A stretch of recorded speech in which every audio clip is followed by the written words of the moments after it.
Hello friends, welcome back to Pragati Mantra classes. My name is Shivangi Agrawal. So students, जैसे कि हमारी maths की लेक्चर सीरीज चल रही थी और हमने लास्ट क्लास में देखा था समापवर्ती और समापवर्तक के बारे में, यानी कि फैक्टर्स एवं मल्टीपल्स के बारे में। और आज उसी से रिलेटेड हम एक और नया चैप्टर देखने वाले हैं जिसमें हम मेन कॉन्सेप्ट को समझेंगे एचसीएफ एंड एलसीएम के बारे में, यानी कि लघुत्तम समापवर्तीय तथा महत्तम समापवर्तक। इन दो चीज़ों के बारे में आज हम सीखने वाले हैं। तो जैसे मैंने आपसे पहले ही कहा था कि अगर आप पहले वाले चैप्टर को अच्छे से समझ लोगे तो आपको ये वाला चैप्टर समझने में बहुत हेल्प मिलने वाली है। तो आप देखेंगे कि कैसे। और जो स्टूडेंट्स मेरे आज के लेक्चर को पहली बार देख रहे हैं तो वो पहले आई बटन पर क्लिक करके पिछले लेक्चर को देख सकते हैं, ताकि आपको आज का लेक्चर बहुत अच्छे से समझ आ जाए। अब देखो, एचसीएफ एलसीएम को समझने से पहले हमें दो तीन चीज़ें और समझनी पड़ेंगी, तो पहले उनको समझते हैं। यहाँ पर हमें सबसे पहले समझना पड़ेगा कुछ संख्याओं के बारे में। जैसे कि आज तक आप लोगों ने सम संख्या, विषम संख्या, इन सब चीज़ों के बारे में सुना ही होगा। तो एक बार फटाफट से इनको रिवाइज कर लेते हैं और फिर हम बढ़ेंगे अपने चैप्टर की तरफ। तो सबसे पहले हम देख लेते हैं कुछ संख्याओं के बारे में। जैसे कि सबसे पहले होती है हमारे पास एक सम संख्या, यानी कि इवन नंबर्स जिन्हें हम बोलते हैं। फिर हमारे पास होती हैं विषम संख्या, यानी कि जिन्हें हम बोलते हैं ऑड नंबर्स। इसके बाद हमारे पास देखने को मिलती हैं भाज्य संख्या, यानी कि जिसको हम बोलते हैं कंपोजिट नंबर्स। और एक होती है हमारे पास अभाज्य संख्या, जिन्हें हम बोलते हैं प्राइम नंबर्स। अब एक एक करके समझते हैं कि आखिर ये क्या होती हैं।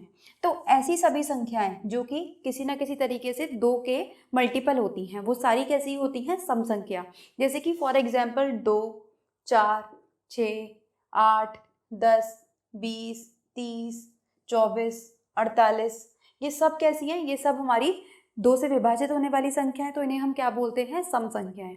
इसके बाद हम देखते हैं विषम संख्याओं के बारे में। तो विषम संख्याएं वो सब होती हैं जो कि 2 की टेबल में नहीं आती, जैसे कि 1, 3, 5, 7, 9, 11, 13, 15।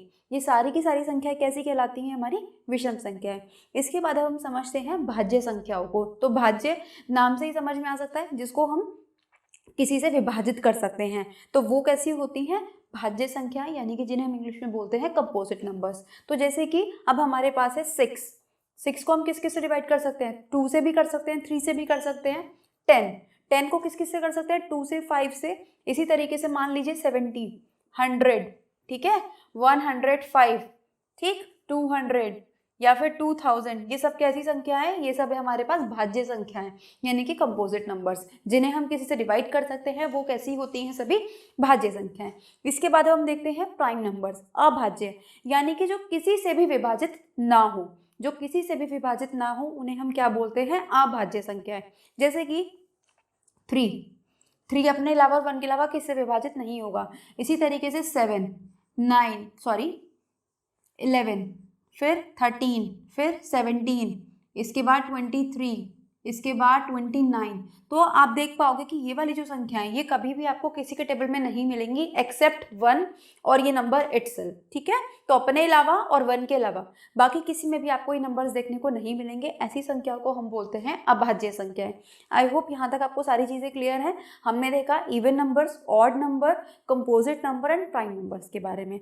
अब हम चलते हैं दोबारा से जो हमने लास्ट क्लास में सीखी थी चीज़ें, समापवर्ती और समापवर्तक। हल्का सा ही आइडिया लेते हैं और उसके बाद हम चलेंगे अपने मेन चैप्टर की तरफ। तो देखिए स्टूडेंट्स, अब कुछ एग्जाम्पल की हेल्प से अपने चैप्टर को आगे बढ़ाते हैं। जैसे कि मान लीजिए मैंने यहाँ पे एग्जाम्पल ले लिया, मैंने यहाँ पे संख्याएं ले ली कुछ 42, 66 और मैंने यहाँ पे ले लिया 78। यहाँ पे 3 संख्याएं मैंने ले ली और मैंने आपसे कहा कि मुझे अब इनके सारे के सारे समापवर्तक बता दीजिए। समापवर्तक का मतलब क्या होता है? समापवर्तक का मतलब होता है सारे के सारे मुझे फैक्टर्स बता दीजिए। यानी कि मुझे यहाँ पे ये बताना है कि ये जो 42 है, 66 और 78 है, ये किसकी टेबल में आ पाएंगे। तो सबसे पहले तो 1 की टेबल में तो आएगा ही आएगा, फिर 2 की टेबल में, फिर 3 की टेबल में, फिर 6 की टेबल में, फिर देखो किसकी में आएगा? 6, फिर आएगा ये 7 की में, ठीक है। फिर देखिए किसकी में आ जाएगा ये? फिर ये आ जाएगा 21 में, और 3 से ये जाएगा लगभग आपका कितना? ये जाएगा आपका 14 में, ठीक। फिर ये किससे जाएगा 21 के बाद 21 2 जा हो गया, ये हो गया, और फिर ये जाएगा इसके बाद 42 से। ठीक है, ये हो गए हमारे। अब देखो इसके बाद देखो 66 के देखते हैं। 1 से जाएगा, 2 से जाएगा, 3 से जाएगा, 6 से जाएगा, 6 के बाद किससे जाएगा ये 11 से जाएगा, उसके बाद ये जाएगा 33 से जाएगा और देन 66 से जाएगा। ठीक है, यहाँ तक बात समझ में आती है। 78 को देखते हैं। 1 से जाएगा, 2 से जाएगा, 3 से चला जाएगा, 6 से चला जाएगा। अब आप देखिए किस किस से जा रहा है ये, और 6 के बाद ये जाएगा हमारे पास 7 नहीं जा पाएगा, देन 8 नहीं, 9 नहीं, और 10 से भी नहीं, 11 से भी नहीं, फिर ये जाएगा सीधा हमारा 12 से। ठीक है, तो ये चला गया 12 से। अब ये देख लेते हैं हम 3 से कितनी बार जा रहा है ये जा रहा है आपका 2 और 9, 3 से 2 और 9। ठीक है, फिर ये यहाँ पे जा रहा है आपका 26, फिर ये आपका जा रहा है 39 से, और फिर ये जाएगा आपका 78 से। ठीक है, अब देखो हमसे सबसे पहले बोला गया था कि इन तीनों नंबर्स के आप क्या कर दीजिए यहाँ पे अपवर्तक यानी कि फैक्टर्स निकाल दीजिए, वो काम हमने कर दिया। अब अगर आपसे कोई पूछ ले कि इसमें मुझे बता दो कि तीनों में, ठीक है, सबसे छोटा, ठीक है, और सेम सबसे छोटा इनका समापवर्तक क्या होगा। ठीक है, समापवर्तक का मतलब मैं आपको बता चुकी हूँ कि एक ऐसा नंबर जो कि इन तीनों नंबर्स में कॉमन आ रहा हो एक्सेप्ट 1। तो हमें दिखाई दे रहा है कि यहाँ पे जो 2 है वो कॉमन आ रहा है। ठीक है, तो ये क्या होगा, सबसे छोटा समापवर्तक हो गया। लेकिन अगर वहीं आपसे पूछ लिया जाए कि सबसे बड़ा समापवर्तक बता दीजिए, तो सबसे बड़ा समापवर्तक भी हमें दिखाई दे रहा है, क्या है यहाँ पे 6। तो ये क्या बन गया सबसे बड़ा, अगर मैं महत्तम समापवर्तक की बात करूं तो ये क्या बन गया हमारा 6। यानी कि 6 एक ऐसा नंबर है जो कि इनका सबसे बड़ा, ठीक है, सबसे बड़ा और सेम फैक्टर है। मैंने क्या कहा, मैंने 2 चीजें बोली, एक तो मैंने बोला सबसे बड़ा और एक मैंने बोला सेम फैक्टर। देखो करने को तो 2 भी इन तीनों में सेम आ रहा है, 3 भी सेम आ रहा है, लेकिन क्योंकि मुझे यहाँ पे सबसे बड़ा चाहिए था, क्वेश्चन में हमें जो टॉपिक है हमारा क्या पूछता है, वो हमसे पूछता है महत्तम समापवर्तक। देखो यही होता है हमारा हाईएस्ट कॉमन फैक्टर, या फिर इसको हम एक नाम से और जानते हैं ग्रेटेस्ट कॉमन फैक्टर। ठीक है, इन चीजों को याद रखिएगा। इसको एक नाम से और जाना जाता है, इसको हम एक नाम से और बोलते हैं GCD, यानी कि ग्रेटेस्ट कॉमन डिवीजर। हिंदी में तो इसका एक ही नाम है, लेकिन इंग्लिश में इसके 3-4 नाम है, और एक नाम और है हाईएस्ट कॉमन डिवीजर, यानी कि इसको हम बोल देते हैं GCD, HCD, या फिर GCF, HCF। जो मेन हमारा नाम जानने को हमें मिलता है, सुनने को मिलता है, वो होता है HCF। तो HCF का मतलब क्या हुआ कि अगर हमें कोई भी नंबर्स दिए हुए हैं, ठीक है, और अगर हमने उनके फैक्टर्स कर लिए, तो फैक्टर्स करने के बाद हमें पता चलेगा कि ये तो बहुत सारी टेबल में आ रहा है, तो सबसे बड़ी टेबल कौन सी होगी जो कि उन सारे नंबरों में कॉमन होगी, वही हमारा क्या बन जाएगा आंसर। तो जैसे कि अगर मैं इन तीनों नंबर्स की बात करूं तो यहाँ पे क्या बन जाता है मेरा HCF, ये बन जाता है 6। लेकिन अगर हम ये वाला तरीका देखें तो ये वाला तरीका तो काफ़ी मतलब लेंदी हो जाएगा हमारे लिए, मतलब हमें बार बार सोचना पड़ेगा। तो इसके लिए हमने क्या करा, 2 मेथड्स बनाए। कौन कौन से, एक हमने बनाया प्राइम फैक्टराइजेशन मेथड और एक हमने बनाया डिवीजन मेथड। यानी कि एक थी हमारे पास गुणनखंड विधि और एक है हमारे पास भाग विधि। और भी मेथड्स हैं, लेकिन क्योंकि आपके सिलेबस में 2 दिए हुए हैं तो वो मैं आपको यहाँ पे बताने वाली हूँ। तो मान लीजिए हम यही एग्जाम्पल ले लेते हैं 42, 66 और 78, और ये जो विधि मैं आपको सिखाने वाली हूँ ये कहलाती है गुणनखंड विधि, या फिर इसको हम इंग्लिश में बोलते हैं प्राइम फैक्टराइजेशन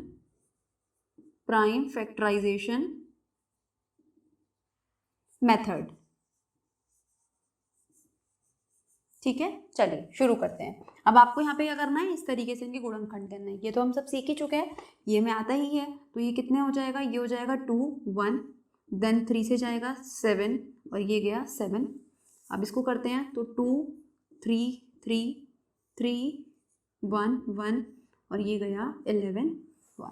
ठीक, 78 को कर लेते हैं, ये जाएगा 2 से 3 9, देन 3 से 1 3 और फिर ये गया 13 से 1, यहाँ पे आ जाएगा 1।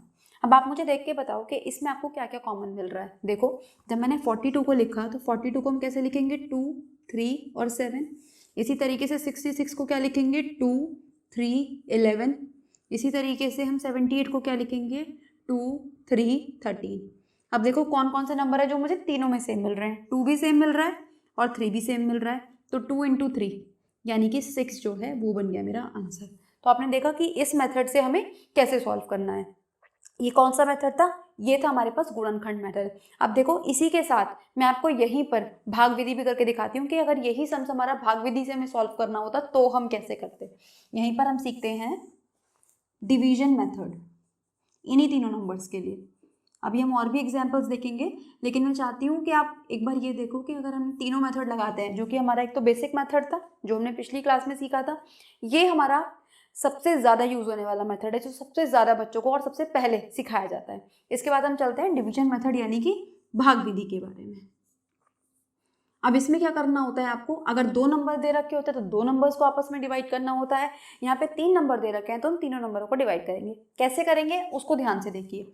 सबसे पहले मान लीजिए मैंने छोटा नंबर को बाहर लिख लिया और इस तरीके से मैंने यहाँ पे ये लिख लिया। अब देखो मुझे क्या करना है, भाग विधि नाम से ही समझ में आ रहा है, हमें कहीं ना कहीं भाग करना पड़ेगा, डिवाइड करना पड़ेगा। कैसे करेंगे, 42 × 1 = 42। यहाँ पे कितना आ जाएगा, ये आ जाएगा 4 और ये आ जाएगा 24। अब देखो ध्यान से, यहाँ पे क्या आएगा अंदर, यहाँ पे आएगा ये वाला नंबर जो हमने पहले, ठीक है, जो हम जिसको हमने पहले बाहर रखा था, अब वो अंदर आ जाएगा। तो ये कितना आ जाएगा 42, ठीक है। तो देखो ये भी 1 बार जाएगा तो ये कितना हो गया 24। फिर से माइनस करेंगे कितना आ जाएगा 8 और ये हमारे पास आ गया 1, ठीक। अब ये कितना हो गया, अब हम फिर से जो बाहर नंबर था उसको अंदर उतार लेंगे तो ये हो गया, तो ये गया 18, यहाँ पे कितना बचेगा, ये बचेगा 6। अब फिर से जो बाहर नंबर था उसको अंदर उतार लेंगे तो ये गया 6 और ये आ गया 18, यानी कि जो 6 है, ठीक है। अब जो बचा हुआ नंबर है उसको हम सीधा सीधा क्या करेंगे, 6 से डिवाइड करके देख लेंगे। अब देखो जब मैंने 6 से 78 को डिवाइड करा तो क्या आएगा, 6 × 1 = 6, यहाँ पे आया 18 तो ये गया 3 से 18 टाइम्स, यानी कि 6 एक ऐसा नंबर है जिसने 42 को भी, 66 को भी और 78 को भी पूरी तरीके से डिवाइड कर दिया। तो इसलिए हमारा जो HCF बन जाएगा, यानी कि जो महत्तम समापवर्तक बन जाएगा, वो क्या बन जाएगा, 6 हमारा आंसर आ जाएगा। तो अगर क्वेश्चन में आपको स्पेसिफाई करके पूछा हुआ है कि भाग विधि से निकालिए या गुणनखंड विधि से निकालिए तो आपको लगानी पड़ेगी। अदरवाइज आप जो भी मेथड चाहें एग्जाम में आप वो लगा सकते हो और उस तरीके से आप अपना HCF फाइंड कर सकते हो। तो ये एक एग्जाम्पल था, कुछ और एग्जाम्पल देखते हैं और फिर हम आगे बढ़ेंगे। तो देखिए स्टूडेंट्स, नेक्स्ट एग्जाम्पल की तरफ बढ़ते हैं और फिर से हम इस एग्जाम्पल को गुणनखंड विधि द्वारा और भाग विधि द्वारा दोनों मेथड से करेंगे, यानी कि प्राइम फैक्टराइजेशन और डिवीजन, दोनों मेथड से हम इसको सॉल्व करने की कोशिश करेंगे। तो देखो गुणनखंड विधि में सबसे पहले हम क्या करते हैं, वही हम सबसे पहले इसके गुणनखंड कर लेंगे। तो ये चला जाएगा 2 से 8 बार, 2 से 4 टाइम्स, देन 2, 2, 2 और अब देखो 44 को देखते हैं तो ये 2 से जाएगा 22, 2 से जाएगा 11, देन 11 × 1 = 11। 64 का कर लेते हैं तो 2, 32, देन 2, 16, 2, 8, 2, 4, 2, 2 और 2, 1, ठीक है। अब चाहे तो आप डायरेक्टली भी कर सकते हो। देखो यहाँ पे 2 बार 2 कॉमन, 2 बार 2 कॉमन और 2 बार 2 कॉमन, ठीक है, यही है जो तीनों में सेम आ रहा है। तो यहाँ से हमें पता चल गया कि इनका जो HCF होने वाला है, इनका जो महत्तम समापवर्तक होने वाला है वो कितना हो जाएगा 4। अब इसी को हम करते हैं भाग विधि से। तो देखो भाग विधि से कैसे सॉल्व करेंगे, सबसे पहले हम कर लेते हैं 16 और 64 को, ठीक है। इन दोनों को हमने करा तो कितना आएगा, 16 × 3 = 64। इसीलिए मैंने ये पहले लिया था क्योंकि मुझे पता था कि सीधा सीधा कट जाएगा। आप जब प्रैक्टिस करोगे तो आपको भी ये सब चीज़ें समझ में आ जाएंगी। अब देखो क्या कर लेते हैं, 16 से हम कर लेते हैं 44 को, ठीक है, क्योंकि 16 तो हमें पता चल गया कि हो जाएगा, लेकिन क्या 16 44 को कर पाएगा पूरी तरीके से, तभी हमारा आंसर बनेगा। तो 16 × 2 = 32, कितना आ जाएगा यहाँ पे 2, ये आ गया आपके पास 1। अब हम लेंगे 16 तो 1, कितना बचा है, ये बचा 4। अब देखो 12, 4, 3 = यानी कि जो आंसर है वो कितना हो गया यहाँ पे 4 बन गया हमारा आंसर। तो आप चाहे किसी भी मेथड से करो, दोनों ही मेथड से आप देख पा रहे हो कि हमारा जो HCF है 4 आ चुका है। तो बस यही था हमारे पास HCF निकालने का तरीका। अभी लास्ट में जब हम LCM निकालना भी सीख लेंगे तो हम देखेंगे कि आखिर हम इन लोग दोनों चीज़ों में रिलेशन किस तरीके से बना सकते हैं। अगर ये 2 नंबर होते, ठीक है, फॉर एग्जाम्पल अगर मेरे पास 44 नहीं होता तब हम क्या करते, देखो ध्यान से, तब हम क्या करते, अगर 44 नहीं होता, मैं तब की बात बता रही हूँ, तब जो हमारा HCF होता वो क्या होता, तब जो हमारा HCF होता वो चारों 2 हो जाते। यानी कि जब जो हमारा HCF होता वो कितना बन जाता है, 8, सॉरी 2 2 जा 4, 4 2 जा 8, 8 2 जा 16। और यहाँ से भी तो फिर तो हमें वाला प्रोसीजर करने की जरूरत ही नहीं पड़ती, तो जो हमारा आंसर बन जाता सीधा सीधा 16 बन जाता। तो अब चाहे 2 नंबर का वो आपसे निकलवाए HCF, चाहे 3 नंबर का, आप दोनों ही तरीके से इस क्वेश्चन को सॉल्व कर सकते हैं। चलिए अब हम बात कर लेते हैं लघुत्तम समापवर्तीय की, यानी कि लीस्ट कॉमन मल्टीपल की, LCM की जिसे हम बोलते हैं। तो देखो इसको भी एग्जाम्पल के थ्रू समझते हैं। जैसे मान लीजिए हमें एक नंबर दे दिया गया 4 और एक हमें नंबर दे दिया गया 8। अब हमसे पूछा गया कि इन दोनों का हमें LCM निकालना है, यानी कि लघुत्तम समापवर्तीय निकालना है, यानी कि हमें इन दोनों की टेबल में एक ऐसा नंबर देखना है जो कि सेम मिल जाए। तो हमने क्या करा, टेबल लिखनी शुरू करी। तो सबसे पहला नंबर 4, 8, देन 12, 16, फिर हमने देखा 8, 16, 24 और क्या आ जाएगा 32। अब क्योंकि हम यहाँ पे किसकी बात कर रहे हैं, लघुत्तम समापवर्तीय की बात कर रहे हैं, यानी कि सबसे छोटे मल्टीपल की बात कर रहे हैं। तो आप मुझे खुद देख के बताओ, सोच के बताओ कि यहाँ पे ऐसा कौन सा नंबर है जो आपको सबसे छोटा और सबसे सेम दिखाई दे रहा है। तो अगर हम ध्यान से देखें तो ये जो 8 है यही हमें सबसे पहले सेम मिल गया। तो यानी कि 4 और 8 का LCM लघुत्तम समापवर्तीय क्या होने वाला है, ये होने वाला है 8। ठीक है, अब ये तो छोटे छोटे नंबर्स थे तो हमने इस तरीके से कर लिया। लेकिन अगर अब मान लो आपके पास बड़ी बड़ी संख्याएं आ जाए, 1025 आ जाए, 595 आ जाए, तब आप कैसे निकालोगे। तो उसके लिए फिर से हमने कुछ मेथड्स बनाए हैं और उन दोनों मेथड्स का नाम है फिर से प्राइम फैक्टराइजेशन और एक का नाम है भाग विधि। तो चलिए एक एक करके अब उन दोनों मेथड्स को सीखते हैं। तो जैसे कि अब हम संख्या ले लेते हैं, मान लीजिए फिर से 16 और 44। ठीक है, एक एक करके फिर से हम क्या करेंगे, अब इनका हम निकालेंगे सबसे पहले प्राइम फैक्टराइजेशन, इसी तरीके से जैसे हमने पहले किया था। ये स्टेप सेम है। कौन सा मेथड है ये, फिर से गुणनखंड विधि है, ये गुणनखंड विधि है। अब ध्यान से देखिएगा कि जब हमने वहाँ पे गुणनखंड विधि लगाई थी तो क्या अंतर था और यहाँ पर क्या आपको डिफरेंस देखने को मिलेगा। तो 2 4 2 2 2 1। इसी तरीके से 44 को देख लेते हैं, 2 22 2 11 और 11 बन जाए। अब देखो 16 की अगर मैं लिखूँ तो 2 2 2 2, 44 की अगर मैं लिखूँ तो 2 × 2 × 11। अब देखो यहाँ पे हमें क्या करना होता है, अगर हम इस मेथड से सॉल्व करते हैं तो जो सेम नंबर है उसको एक बार लिखो, जो फिर से सेम है उसको एक बार लिखो। अब जो जितने भी नंबर बच गए उनको सबको लिख दो। ठीक है, बस कितना हो जाएगा ये हो जाएगा आपके पास 22 44 88, मल्टीप्लाई करते जाएंगे और 44 88 टू जा, ये हो जाएगा आपके पास 176। यानी कि जो 176 है वो क्या आ चुका है, इन दोनों का LCM आ चुका है, यानी कि लघुत्तम समापवर्तीय आ चुका है। अब ये तो थी हमारे पास गुणनखंड विधि। अब अगर हमें इसी को भाग विधि से करना होता तो हम कैसे करते हैं उसको भी देख लेते हैं। मान लो अब हमें इस क्वेश्चन पे डिवीजन मेथड लगाना होता। अब ये वाला जो डिवीजन मेथड है ये हमारा HCF से थोड़ा सा अलग है, देखो कैसे, बट इसका नाम हमने क्या रखा है, भाग विधि ही रखा है। इसको कई बुक्स में आपको लॉन्ग डिवीजन मेथड के नाम से भी दिया जाएगा, ये यानी कि दीर्घ भाग विधि के नाम से भी दिया जाएगा। तो देखो कैसे करेंगे, इसमें हम दोनों नंबर्स को एक ही साथ लिख लेते हैं। अब पहले हम वो नंबर देखते हैं जो कि दोनों को काट पा रहे हैं, जैसे कि 2 है, 2 दोनों को ही काट पाएगा तो पहले हमने 2 ले लिया। ठीक, 2 4 यहाँ पे 11। अब एक एक नंबर को हमें पूरी तरीके से ख़त्म करना है। तो 2 1 11 तो अभी भी बच गया 11। हमें दोनों नंबर्स को क्या करना था, 1 1 बनाना था। तो मैंने देखा कि जब मैंने 2 को डिवाइड करना शुरू करा तो यहाँ पे 11 आ गया। अब 11 तो डिवाइड नहीं हो सकता, तो इसलिए मैंने 11 को एज इट इज छोड़ दिया। यहाँ पे मैं क्या करा, मैंने एक नंबर को पहले पूरा 1 तक ले आई, फिर मैंने 11 को शुरू करा और 11 तक 1 को 1 तक ले आए। तो देखो 2 2 जा 4, 4 2 जा 8, 8 2 जा 16, 16 11 जा 176। तो यहाँ से भी जो हमारा आंसर है वो 176 है और यहाँ से भी 176 है। तो आपको जो मेथड अच्छा लगे आप उस मेथड से इनका LCM निकाल सकते हो। चलो कुछ और एग्जाम्पल देखते हैं और फिर आगे की तरफ बढ़ेंगे। तो नेक्स्ट ले लेते हैं 45 और 60। फिर से वही काम करना है, अलग अलग हम करके इनका गुणनखंड कर लेंगे। सबसे पहले तो ये 3 से जाएगा कितना 1 5, फिर से 3 से चला जाएगा 15 और सॉरी ये हो जाएगा 5 और 5 बन जाए।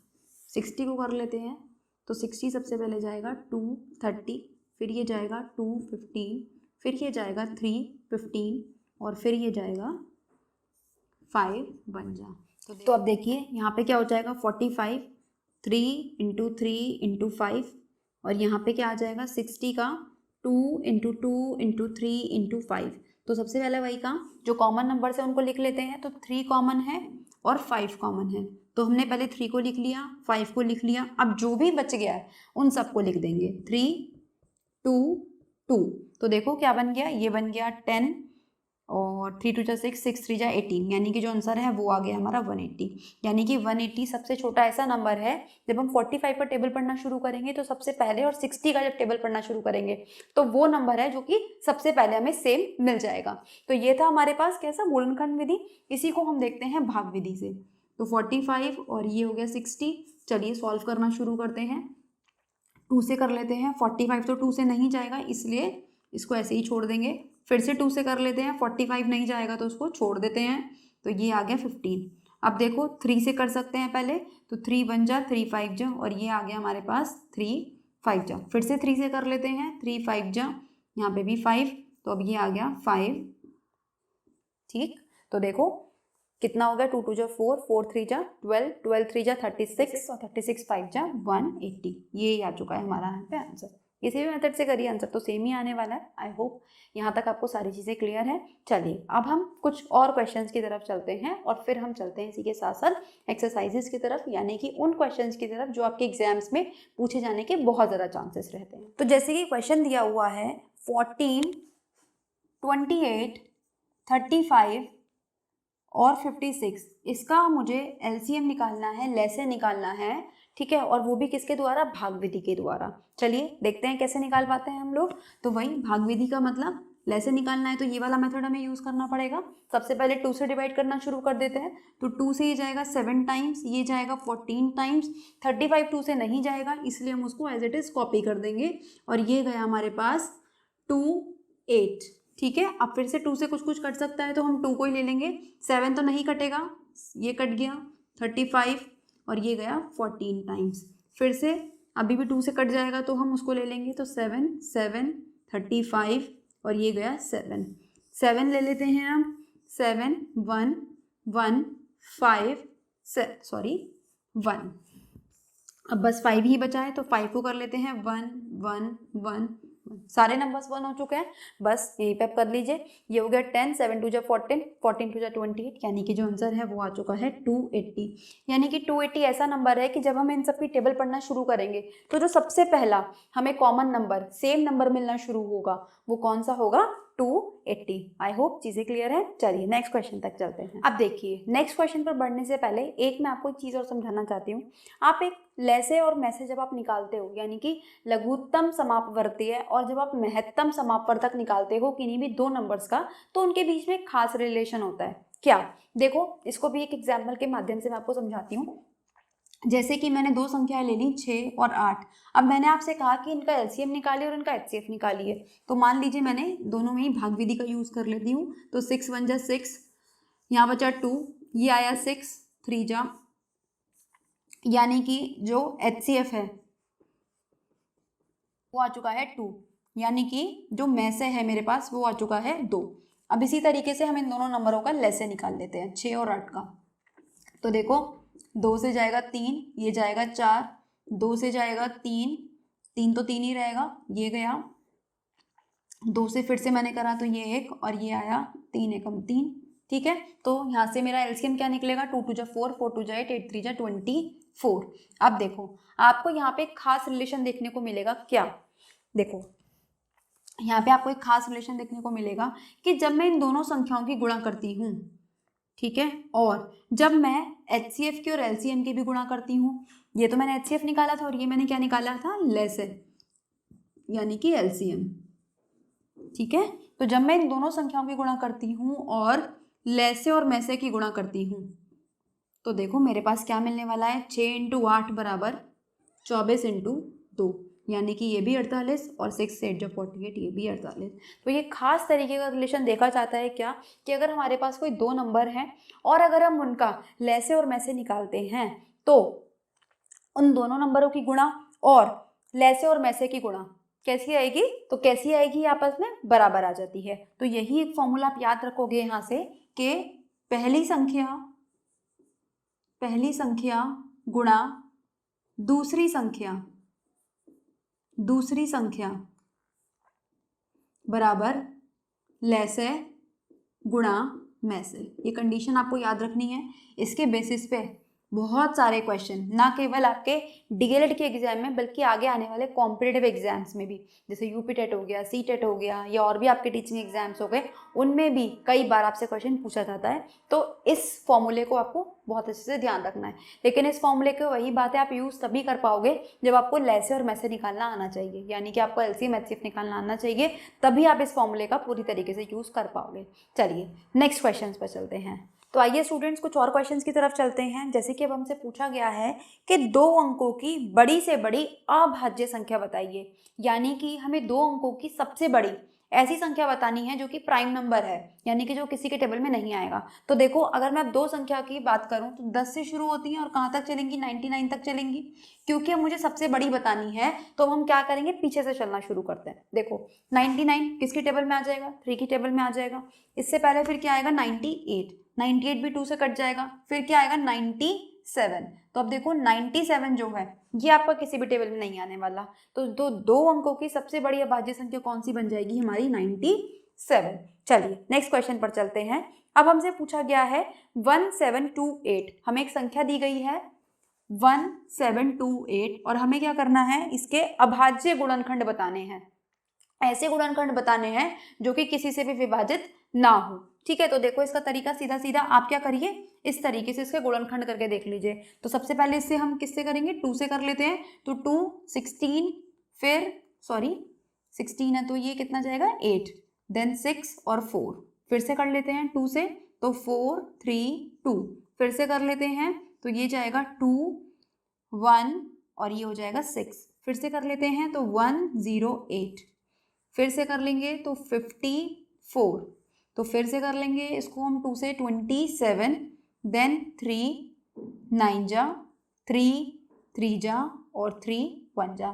तो अगर हम अभाज्य गुणनखंडों की बात करें तो एक तो 2 है और एक 3, केवल 2 ही इसके ऐसे खंड हैं, गुणनखंड है जो कि अभाज्य हैं, वो हैं 2 और 3। बाकी सब तो क्या होंगे, किसी ना किसी टेबल में आ ही रहे होंगे। नेक्स्ट क्वेश्चन पर चलते हैं। नेक्स्ट क्वेश्चन में हमें 3 संख्याएं दे रखी हैं, क्या क्या, 625, नेक्स्ट हमें दे रखी है 3125 और उसके बाद हमें दे रखी है 15625 और हमसे बोला गया है कि इनका में से निकाल दो। ठीक है, में से यानी कि हमें क्या करना है, महत्तम समापवर्तक निकालना है और हमें विधि भी बताई गई है कि गुणनखंड विधि द्वारा निकालना है। तो चलिए गुणनखंड विधि द्वारा निकाल देते हैं, जो कि हमने अभी सीखी है। इसको मैं यहाँ से रब कर रही हूँ, कर लेते हैं। 5 करना शुरू करेंगे, 1 2 5, फिर से 5 से जाएगा तो 5 2 जा, 5 5 जा, 5 से फिर से जाएगा 5 5 1 जा। चलिए 3 1 2 5 को करते हैं तो 5 6 2 और ये आपका जाएगा 5 5 जा। ठीक है, अब तो बस इसी को 6 2 5 को कॉपी कर दीजिए। यहाँ पे 125, 5 से जाएगा 25, 5 से जाएगा 5, 5 से जाएगा 1, इसको कर लेते हैं तो 5 से जाएगा ये 3, देन 1 2 5। ठीक है, चलिए इसको करते हैं 5 से तो 5 6 जा, अब तो बस इसी को कॉपी करना है यहाँ पे हमें, 6 2 5। ठीक है, 5 से 1 2 5, 5 से 25, 5 से 5 और 5 से 1 बार। ठीक है, तो अगर मैं ध्यान से देखूं तो इसका जो मेरा में से बनने वाला है वो क्या बनने वाला है, सीधे सीधे बता सकती हूँ 625। क्यों, क्योंकि देखो 625 इसके अंदर भी आ गया और 625 इसके अंदर भी आ गया। ठीक है, यानी कि ये जो नंबर हैं तीनों, ये तीनों के तीनों नंबर 625 से कहीं ना कहीं डिवाइड हो जाएंगे। तो यही तो मुझे निकालना होता है में से में, कि ऐसा बड़े से बड़ा नंबर जो कि दिए गए नंबर्स को विभाजित कर दे पूरी तरीके से, तो वो बन गया हमारा 6 to 5। आप चाहो तो मल्टीप्लाई करके भी देख सकते हो, 4 5 कॉमन है, 4 5 कॉमन, 4 5, तो 5 5 जा 25, 25 5 जा, इसको ऐसे कर लेते हैं 25 25 जा 625, हम जानते हैं 25 का स्क्वायर होता है, तो वही हमने यहाँ पे निकाल दिया। तो बहुत ईजी था निकालना। चलिए नेक्स्ट क्वेश्चन की तरफ बढ़ते हैं। नेक्स्ट क्वेश्चन में अब हमें दिया गया है, अब देखिए यहाँ से आपको ध्यान से समझनी है चीज़ें, ठीक है, इंपॉर्टेंट है और नई चीज़ है कुछ। वह बड़ी से बड़ी संख्या ज्ञात करिए जिसमें, ठीक है, हमें क्या करना है, देखो एक चीज़ आपको ध्यान रखनी है, जब भी वो आपको बड़ी से बड़ी संख्या बोलेगा, इस चीज़ को नोट बना के, स्टार बना के अपनी कॉपी में नोट कर लीजिए कि जब भी वो बड़ी से बड़ी संख्या के लिए बोलेगा, बड़ी से बड़ी संख्या के लिए बोलेगा तो हम क्या निकालेंगे, HCF। और जब भी वो छोटी से छोटी संख्या के लिए बात करेगा, यानी कि स्मॉलेस्ट नंबर के लिए बात करेगा, तो हम क्या निकालेंगे, LCM। देखो नाम से ही समझ में आना चाहिए, लघु है, लघु माने क्या होता है, छोटा, महत्तम यानी कि बड़ा, बड़ा माने क्या होता है, हाई, तो इसलिए हम क्या निकालेंगे यहाँ पे, HCF। इस चीज को हमें बहुत अच्छे से याद रखना है। चलो अब क्वेश्चन की तरफ बढ़ते हैं। तो क्वेश्चन में हमसे बोला गया है कि वह बड़ी से बड़ी संख्या ज्ञात करिए जिससे 49, 59 और 109, ठीक है, जब हम जिससे इन तीनों संख्याओं में भाग दें तो इसमें क्रमशः है 1, 3 और 5, ठीक है। मतलब एक ऐसी संख्या बतानी है कि जब हम उससे 49 को डिवाइड करें तो रिमाइंडर कितना बचे, 1। फिर ऐसी ही वही सेम संख्या से जब हम 59 को डिवाइड करें तो क्या बचे, 3। फिर उसी सेम संख्या से जब हम 109 को डिवाइड करें तो क्या बचना चाहिए, 5। बहुत बहुत इंपॉर्टेंट क्वेश्चन है। फिर से बता दूं कि ना केवल ये डीएलएड की एग्जाम है, बल्कि आपके जितने भी कॉम्पिटेटिव एग्जाम है वहां से भी कई बार यहाँ से क्वेश्चन पूछा गया है, तो बहुत ध्यान से समझेंगे। देखो स्टूडेंट्स, जब भी आपसे बड़ी से बड़ी संख्या की बात करेगा तो पहली बात तो आपको ये बात समझ में आनी चाहिए कि यहाँ पे हमें निकालना क्या है। तो यहाँ पे हमें सबसे पहले तो HCF निकालना है, इतनी बात हमें समझ में आती है। और जब भी वो ऐसे शेषफल की बात करेगा तो हमें क्या करना है, इसमें से इसको माइनस कर देना है जिसमें से जिस संख्या का बोला गया है। तो यहाँ पे कितना आ जाएगा, 48, ये कितना आ जाएगा 56 और ये कितना आ जाएगा 104। अब आपको कुछ नहीं करना, बस इन तीनों संख्याओं को आप क्या कर दीजिए, HCF निकाल दीजिए, यानी कि महत्तम समापवर्ती निकाल दीजिए। अब तो देखिए इस क्वेश्चन को हम भाग विधि से करेंगे। तो देखो 48 से जब मैंने इसको डिवाइड करा 56 को, तो 48 1 जा 48, तो ये कितना आ जाएगा यहाँ पे, ये आ जाएगा 8, ठीक। अब इस 8 को देखेंगे तो ये कितना आ गया, 8 6 जा 48, यानी कि 8 हमारा इन दो नंबर का HCF आ चुका है। अब 8 से इसको भी चेक कर लेते हैं, तो ये कितना आएगा 104, यानी कि 8 1 जा 8 24, 8 3 जा 24, ये हो गया क्रॉस। यानी कि जो 8 है, ठीक है, वो कैसा नंबर आ चुका है कि जब मैं उसे 49 में भाग करूंगी, आप चाहो तो करके भी देख सकते हो, 8 से आप भाग करो 49 को, कितना आएगा 8 6 जा 48 और रिमाइंडर कितना बच गया 1, यही तो मुझे चाहिए था। 59 को करके देख लो, 59 को करके देख लो, तो 59 में 8 7 जा 56, कितना बच गया 3, यही तो मुझे चाहिए था। इसी तरीके से आप 109 को करके देख लो, तो 109 को जब आप करोगे तो 8 1 जा 8, ये आएगा 29, 8 3 जा 24, कितना बच गया 5, यही तो मुझे चाहिए था 5। तो बस आपको इसमें क्या करना होता है, दो चीज़ें ध्यान रखनी है। जब भी बड़ी से बड़ी संख्या पूछेगा तो पहले हमें क्या सोचना है कि HCF निकालना है। अब HCF किन संख्याओं को निकालना है, तो शेषफल को माइनस करने के बाद, शेषफल को माइनस करने के बाद जो संख्याएं आएंगी उनका हमें HCF निकालना है। इस चीज़ का हमें खास तौर से ध्यान रखना है। ये क्वेश्चन को स्टार मार्क करके रख लो, बहुत ज़्यादा चांसेस हैं कि ये क्वेश्चन आए। चलिए नेक्स्ट क्वेश्चन की तरफ मूव करते हैं। तो देखिए स्टूडेंट, नेक्स्ट क्वेश्चन में हमसे पूछा गया है कि 16, 44 और 64, इन तीनों का हमें क्या निकालना है, लैसे निकालना है, यानी कि LCM निकालना है। तो आइए निकालते हैं। मैं यहाँ पे भाग विधि यूज़ कर रही हूँ, आप जो चाहें वो विधि यूज़ कर सकते हैं। ये 22, ये 32, अब देखो 2 4 11 और ये कितना आ गया 16, ठीक है। ठीक है, अब आगे करेंगे। अब इसको हम 2 11, ये आ गया 8, ये गया 2 1 11 4, 2 1 11 2, 2 1 11 1, ये गया 11 1 1 1। बस अब इन सबको मल्टीप्लाई कर लीजिए। 2 2 जा 4, 4 2 जा 8, 8 2 जा 16, 16 2 जा 32, 64, 64 की 11 से मल्टीप्लाई कर लेंगे तो क्या बनेगा हमारे पास 4 6 4 6 4, ये आ गया 704, यानी कि इन तीनों नंबर का जो एलसीएम है, LSA है, वो कितना आ चुका है 704। इजी क्वेश्चन था, किसी भी मेथड से कर सकते थे। नेक्स्ट क्वेश्चन पर ध्यान दीजिए। अब की बार हमसे पूछा गया है कि वह छोटी से छोटी संख्या बताइए जो कि 20, 25, 30 और 40 से पूर्णतः विभाजित हो। अब क्वेश्चन में क्या बोला गया है, छोटी से छोटी संख्या। तो मैंने आपको बताया कि जब छोटी से छोटी संख्या की बात करें तो हम क्या निकालेंगे, एलसीएम निकालेंगे, यानी कि लेसे निकालेंगे। तो फिर से लेसे निकाल देते हैं। अब हमें लेसे निकालना आ ही चुका है, तो 2, 10, 25, ये गया 15, ये गया 20। फिर से करते हैं, 2, 5, 25, 15 और ये गया 10। फिर से कर लेते हैं 2 से ही, 5, 25, 15 और 5। अब देखो 5 से कर लेते हैं, 1, 5, 3, 1। फिर से 5 से कर लेते हैं, 1, 1, 3, 1। और फिर से हम 3 से कर लेते हैं, 1, 1, 1, 1। चलो मल्टीप्लाई कर लेते हैं, 5 2 जा 10, 5 2 जा 10, यानी कि 100 और ये हो गया 600। यानी कि इन सब नंबरों का जो लेसे है वो क्या बन चुका है, एलसीएम क्या बन चुका है 600। यानी कि 600 वो छोटी से छोटी संख्या है जो कि इन सभी नंबरों से कैसे हो जाएगी, पूर्णतः विभाजित, पूरी तरीके से डिविजिबल हो जाएगी।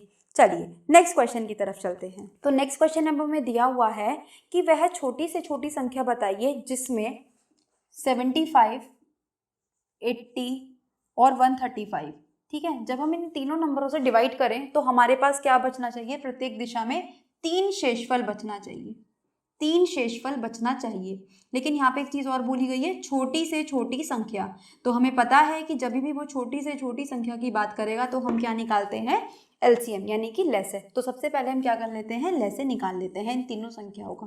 5 से कर लेते हैं, तो 5 1 जा और 5 5 जा, इसको करेंगे तो ये जाएगा 5 1 जा और 5 6 जा, इसको करेंगे तो 5 1 और 7। तो देखो यहाँ पे करेंगे तो ये आ जाएगा 5 2 और ये आ गया हमारे पास 27। चलिए 3 से कर लेते हैं, 3 5 जा, ये गया 16 और ये आ गया 9, ठीक है। अब देखिए 5 से करेंगे 1 16 और ये आ चुका है हमारे पास 9।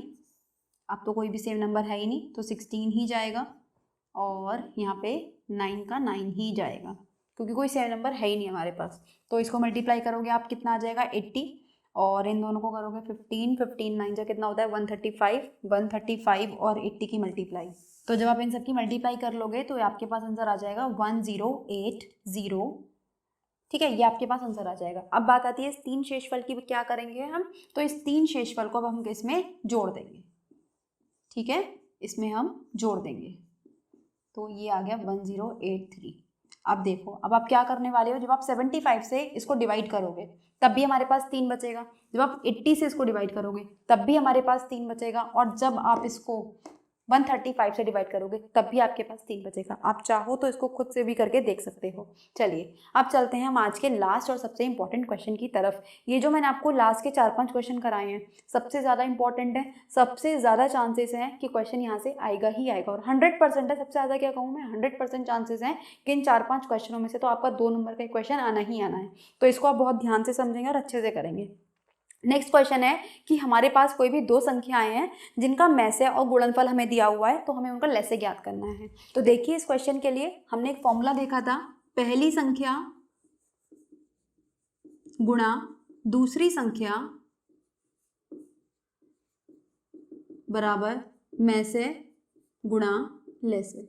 इसी तरीके से आप अपने एग्जाम में भी इस क्वेश्चन को लिख कर आएंगे, ठीक है।